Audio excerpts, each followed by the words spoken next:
Nachdem wir den Yellowstone verlassen haben, verbleibt uns für diese Rundreise eine reichliche Woche. Viele Kilometer haben wir noch zurückzulegen, ehe wir am Devil's Tower ankommen. Dazu benötigen wir 3 Tage.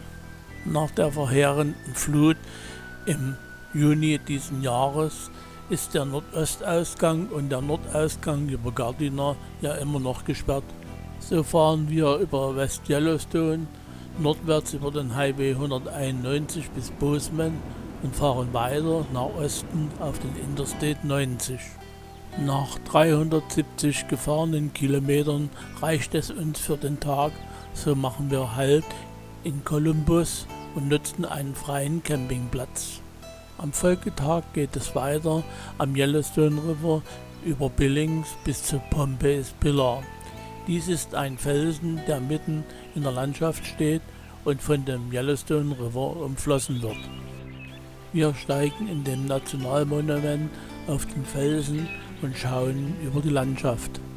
Übrigens, wer sich in der Geschichte der USA auskennt, die Lewis und Clark Expedition, die von 1804 bis 1806 dauerte, kam hier 1806 vorbei.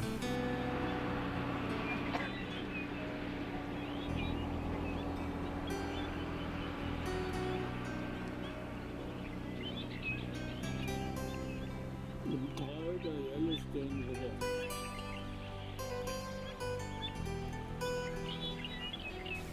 Als wir uns hier umschauten, kam ein Weißkopfseeadler vorbeigeflogen und setzte sich nieder. Es ist das Wappentier der USA.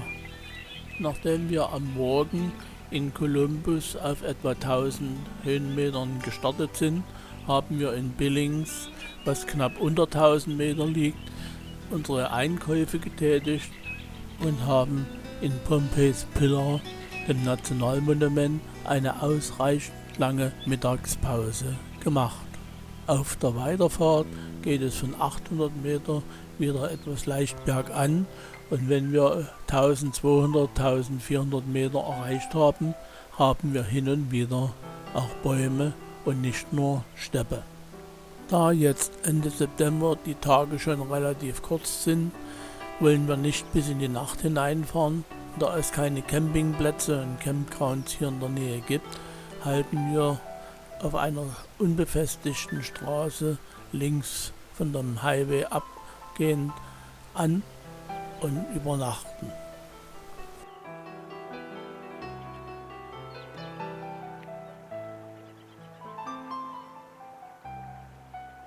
Nachdem wir am Morgen gestartet sind, verlassen wir nach 150 Kilometern den Highway 212 und fahren südwärts nach Wyoming und haben das erste Mal Blickkontakt mit dem Devil's Tower.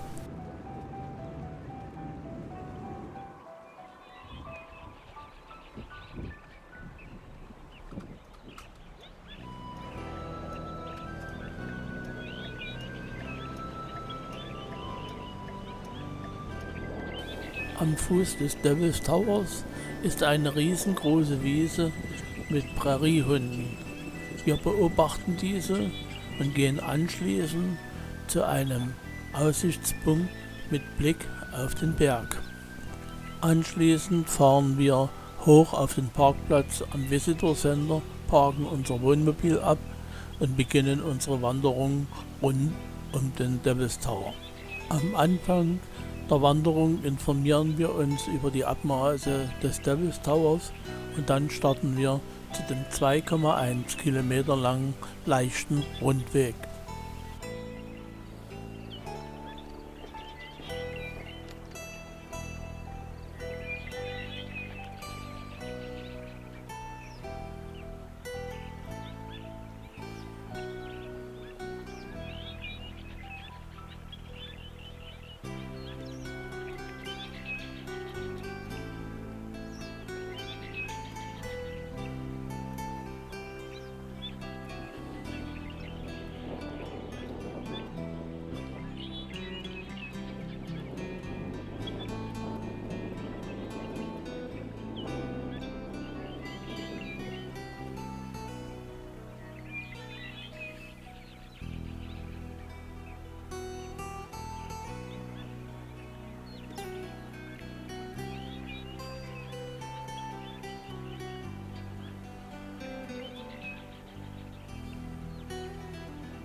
Gegen 14 Uhr verlassen wir den Devil's Tower und fahren nach den ersten 200 Kilometern die nächsten 200 Kilometer, bis wir in den Black Hills ankommen. In den Black Hills fahren wir bis zum Sylvan Lake. Hier wollten wir auf den Campingplatz übernachten, aber per Telefon konnten wir keinen Platz buchen. Kurz vor dem Sylvan Lake beginnt der Custer State Park. Wir bezahlen $20 Eintrittsgebühr für den State Park und fahren zum Campingground. Aber auch hier finden wir keinen Ansprechpartner, um bleiben zu können. Übernachtet haben wir dann auf einem RV-Platz, etwa 10 Kilometer vom Sylvan Lake entfernt, und machen am nächsten Morgen eine Wanderung in den sehr schön gelegenen Sylvan Lake. Für uns ist es bereits der zweite Rundgang um den Sylvan Lake. Nach der Wanderung um den Sylvan Lake wird unser Sohn eine Radtour über 16 Meilen auf dem Needles Highway starten und wir holen ihn dann später wieder ab.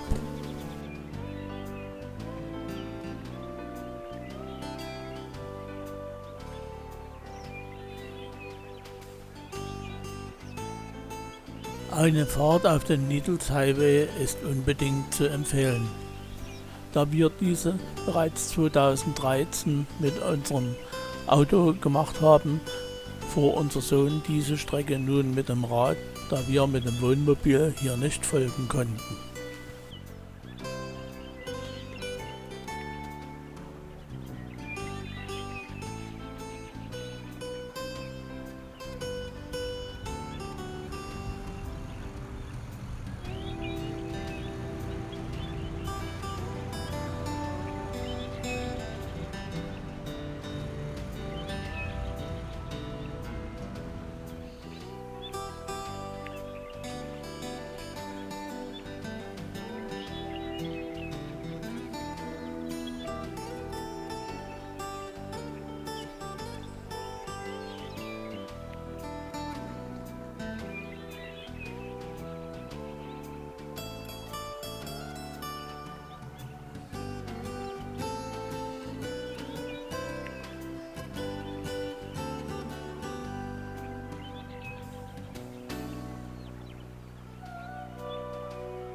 Hier am Legion Lake haben wir unseren Sohn wieder abgefangen und das Rad verstaut und fahren weiter zur Wildlife Loop Route.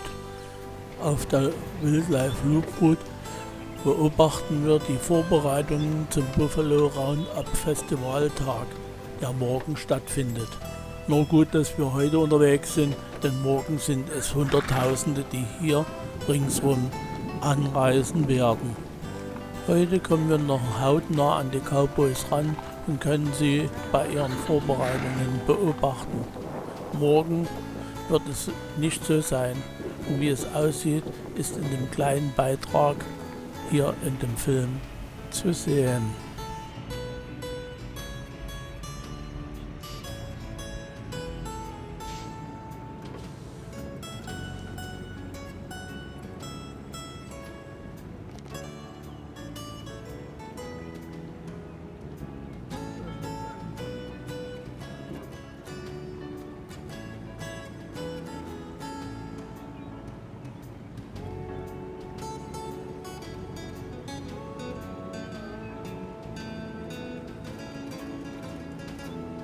Für das Buffalo Roundup Festival wurde hier in diesem Bereich schon viele Bisons zusammengetrieben.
Unsere Tour geht weiter.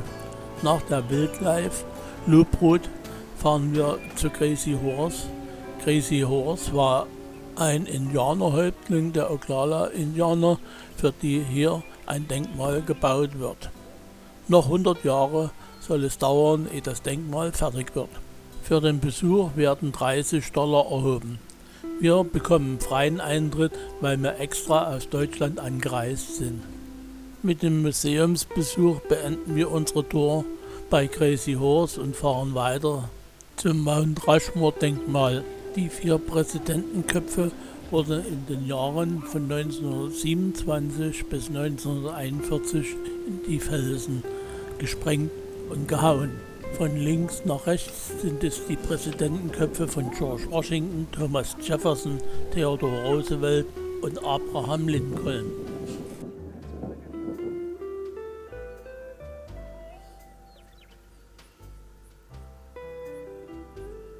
Nach einem Rundgang und dem Besuch des Museums geht es weiter zum Nationalpark Badlands, welcher mehr als 150 Kilometer Luftlinie entfernt in östliche Richtung liegt. Angekommen im Nationalpark nehmen wir uns einen Campingplatz hier auf dem Campground und werden am Folgetag die Runde im Nationalpark drehen.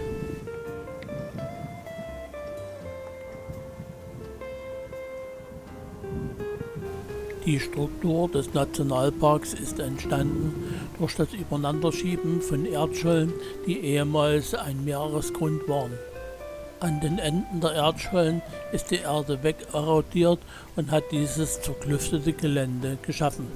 Der Name Badlands zeigt hier, dass das Land für nichts weiter als zum Anschauen zu gebrauchen ist.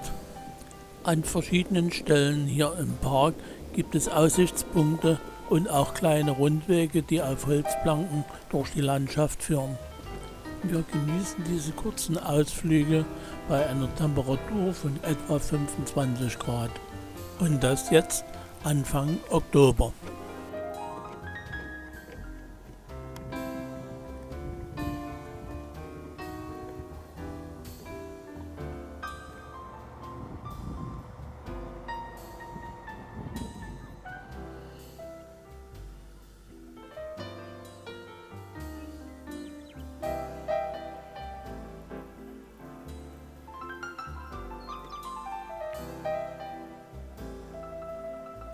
Die hier gezeigten Anschauungstafeln zeigen die Entstehungsgeschichte und das Alter des Badlands Nationalparks sehr anschaulich.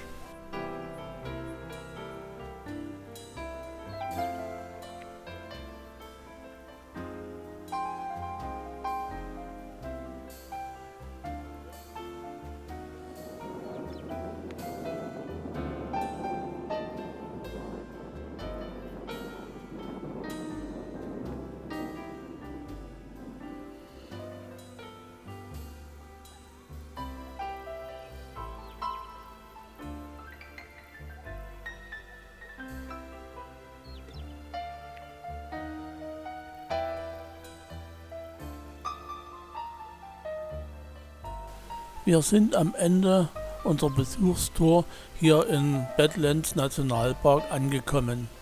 Und da die Landschaft hier in Süddakota fast keine Straßen hergibt, fahren wir oberhalb von Badlands zurück nach Rapid City. In Rapid City übernachten wir auf einen RV-Platz und dann geht es weiter durch die Black Hills nach Süden Richtung Denver. Nahe Keystone beginnt die Iron Mountain Route 16A.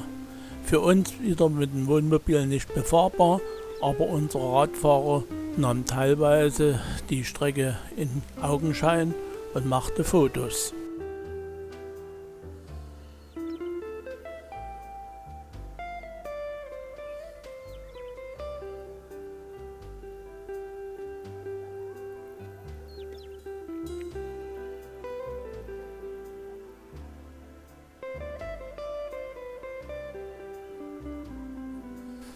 Während unsere Radfahrer auf der Iron Mountain Road unterwegs war, besuchten wir Keystone und nahmen die Geschäfte und das Flair in Augenschein. Am Bahnhof von Keystone warteten wir auf den Zug, der Black Hills Railroad.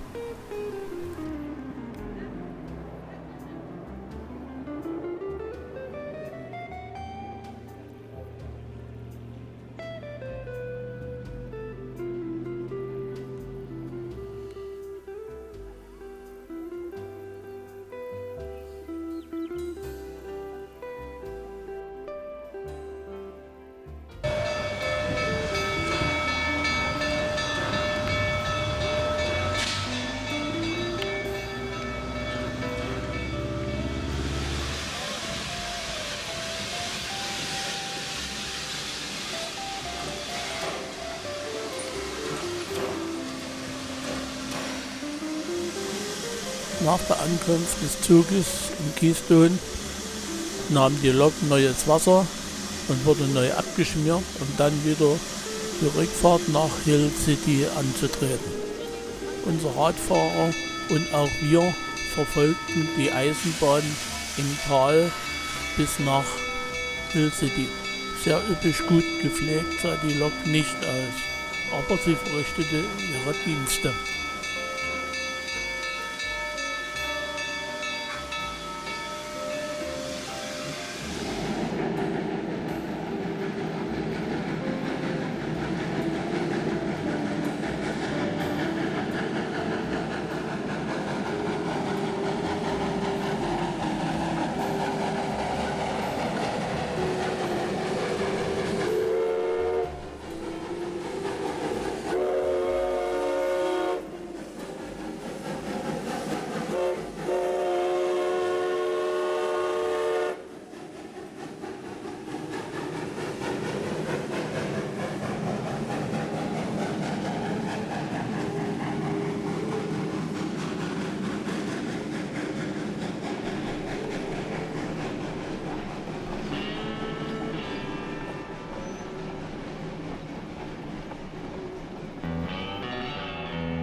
Hier in Hill City beobachteten wir das Umsetzen der Lokomotive und die neue Abfahrt nach Keystone. In der Zwischenzeit nahmen wir auch die alten Wagen und Lokomotive in Augenschein.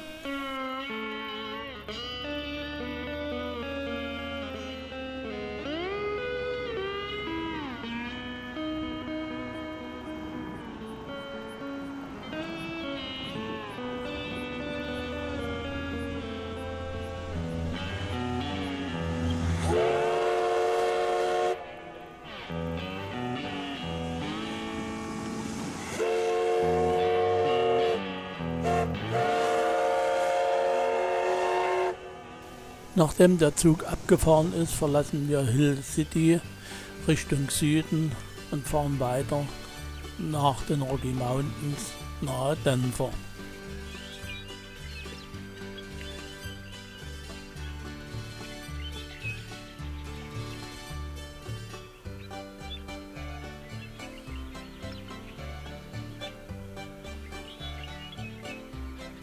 Im Süden der Black Hills liegt der Wind Cave Nationalpark. Er hat einen Campground und hier übernachten wir, ehe es weiter Richtung Denver geht. Nach der Übernachtung können wir noch verschiedene Tiere in der Landschaft beobachten.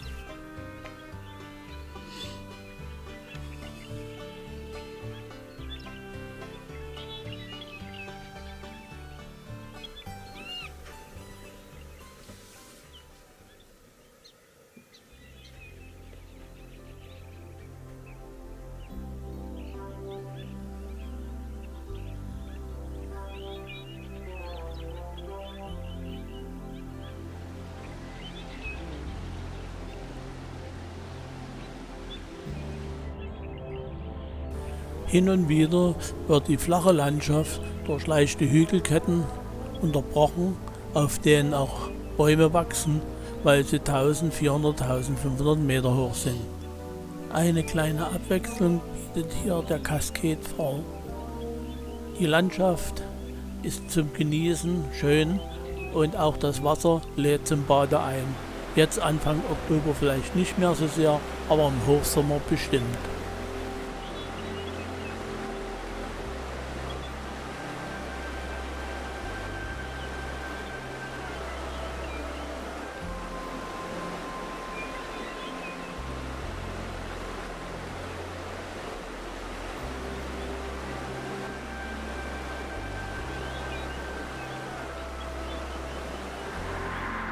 Wir verlassen die Berge und fahren in die Ebene. Und im Westen steht noch Regen an.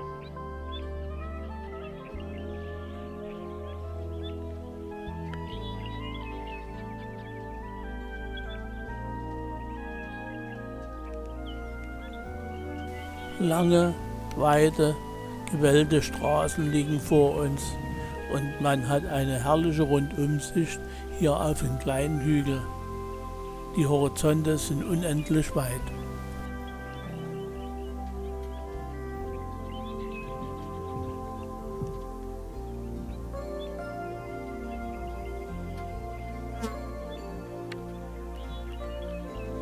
Süddakota haben wir verlassen und Nebraska haben wir erreicht, aber auch die Landschaft ist die gleiche.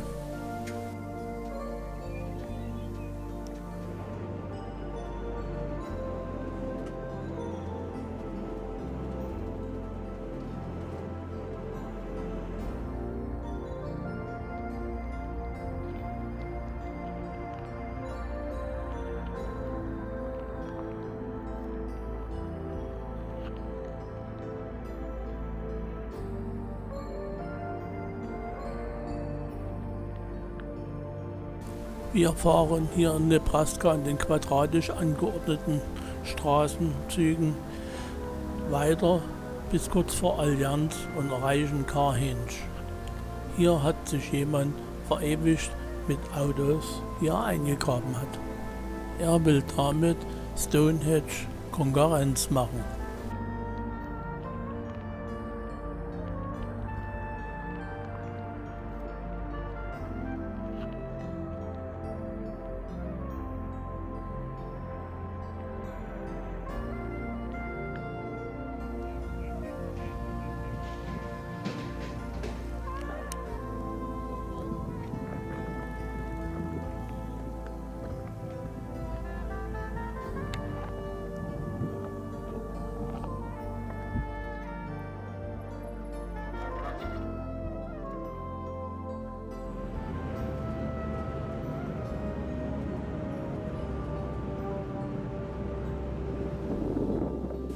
Wir sind jetzt in der Ebene des Nordplatten River, der vom Nordwesten nach Südosten die Landschaft durchzieht, und erreichen Scotts Bluff, was früher für die Züge nach Westen ein Merkmal war, um sich danach zu orientieren.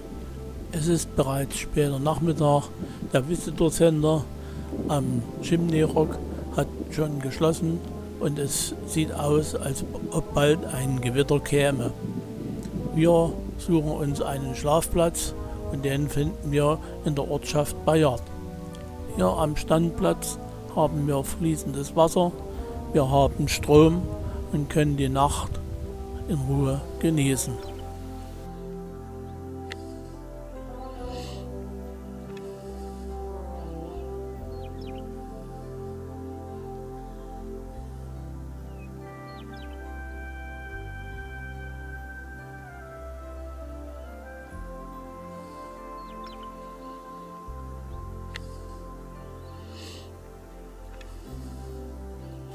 Nach der Nacht fahren wir wieder zurück, überqueren den Nordplatten River und fahren auf der Südseite des Nordplatten River vorbei am Chimney Rock Richtung Scotts Bluff Nationalmonument. Hier ist der Weg zwischen zwei Felsen hindurch über einen kleinen Pass. Einen anderen Weg für die Trails Von Ost nach West gab es nicht, denn der Nordplattenriver war sumpfig und weiter im Süden war das Gebirge zu hoch.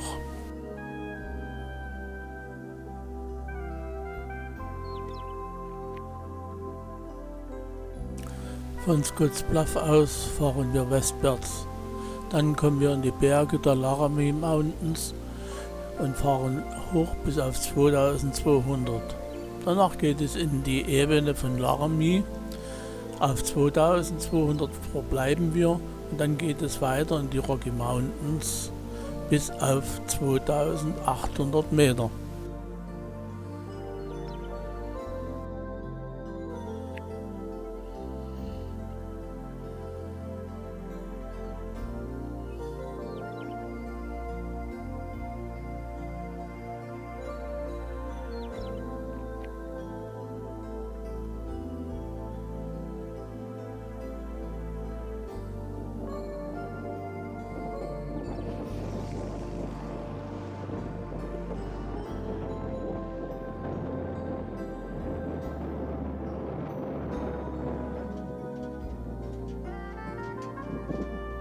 Nachdem wir die Ortschaft Walden, wo wir bereits am Anfang der Reise waren, passiert haben, haben wir einen Blick auf die Medicine Bow Bergkette, ein Teil der Rocky Mountains im nördlichen Bereich.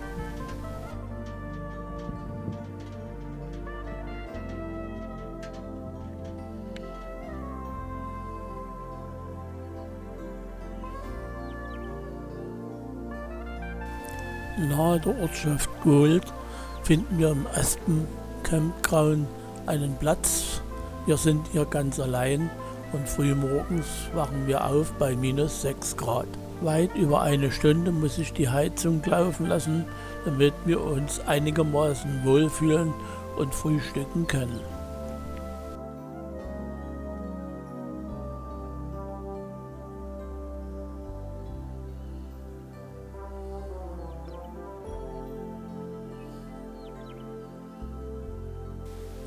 Es geht nochmal hoch in die Berge. Wir erreichen über 3000 Meter mit dem Auto, um dann im Tal bis kurz vor Denver zu fahren, wo wir unsere Sachen packen müssen, denn morgen geht es zum Flieger.